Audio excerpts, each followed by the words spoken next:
In its time, Super Mario RPG came so late to the Super Nintendo party that the Nintendo 64 was coming out. How's the phrase go? Too late to explore the Earth, too early to explore the stars. Late to the party means it gets to be the absolute best the Super Nintendo had to offer. Super Mario RPG came as an upgraded cartridge, which was specifically built to push the aging console to the limits.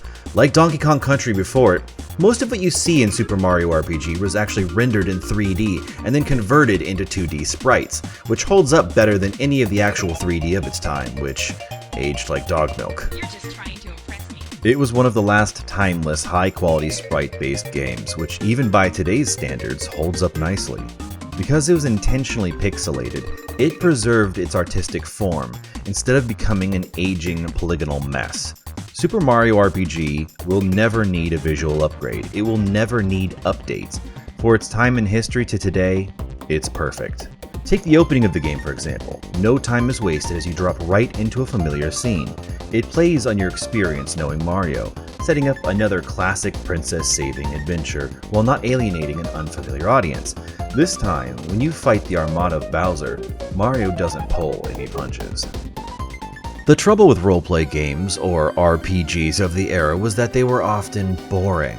I remember at the time, turn-based games were called games that played themselves while you watched. Understandably, there were memory constraints which limited animations, sounds, and gameplay variety, but this often meant that these games could quickly become monotonous. I've literally fallen asleep to turn-based combat while I waited for animations to end. This game introduced something called timed hits to the forefront of turn-based battle. Timed combat means you can press a button at the right time mid-attack to change the character's animation and add damage. If you hit the button at the right time while being attacked, you can also block attacks. For a game that requires little dexterity or hand-eye coordination to complete, this seemingly minor interactivity changes a normally dull combat sequence back into a game of skill that will keep you engaged in listening and watching every frame of battle. The added engagement for its time was revolutionary, and so was the fact that there is no added fat. Unlike some games of the genre that can take hours to even get started, this game actually respects your time, keeping the pace alive and moving, including through story beats. The story has a lighthearted comedy told quick vibe, never overstaying its welcome with the jokes or becoming too wordy or meandering with the plot. The framework of the game is a traditional Japanese roleplay game, but it stays loyal to being a Super Mario world. This sets a clear and familiar palette to paint delightfully written characters and impressively illustrated vignettes that are amusing to see acted out by our mute protagonist. The stories of all of the imaginative characters in this game are told with care, even allowing some individuals their own featured epilogues. The team at Square crafted an amazing experience. This is all underscored by one of, if not the best soundtracks to a video game ever. The music mastermind played notes of gold, underlying every interaction, every town, every wilderness, every fight, giving life to a very classic Mario-inspired soundtrack. Every province in the game is painstakingly unique and well designed. The forest is a maze full of secrets and surprises. The sewers are a ghost and rat-filled tangle of pipes. The sunken ship has so many doors leading to room after room of entertaining and very much optional puzzles to solve. As you wonder about this world, you will inevitably come across one of the best features this game has to offer: secrets.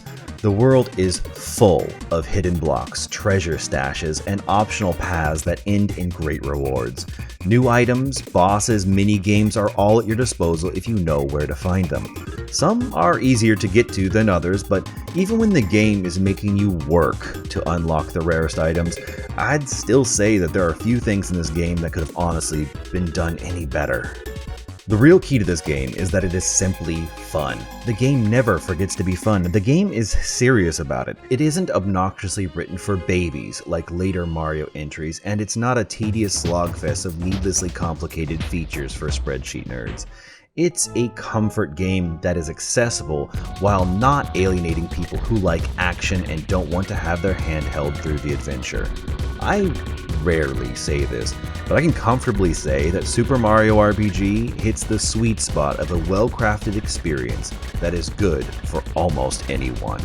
You! If you're watching this far, you will love it. The trouble is, it's just hard to get. You can buy an old console and the cartridge like a gangster, but other than that, it's really hard to recommend a way to get it. Like you'd have to go do something frowned upon by the Nintendo legal team trademark. If I were to tell you how to Google search emulators and stuff like that, I legally can't recommend you play it on anything else other than a Nintendo proprietary hardware like your cell phone. But overall, I gotta tell you, even if you've already played it, you should get around to playing this one.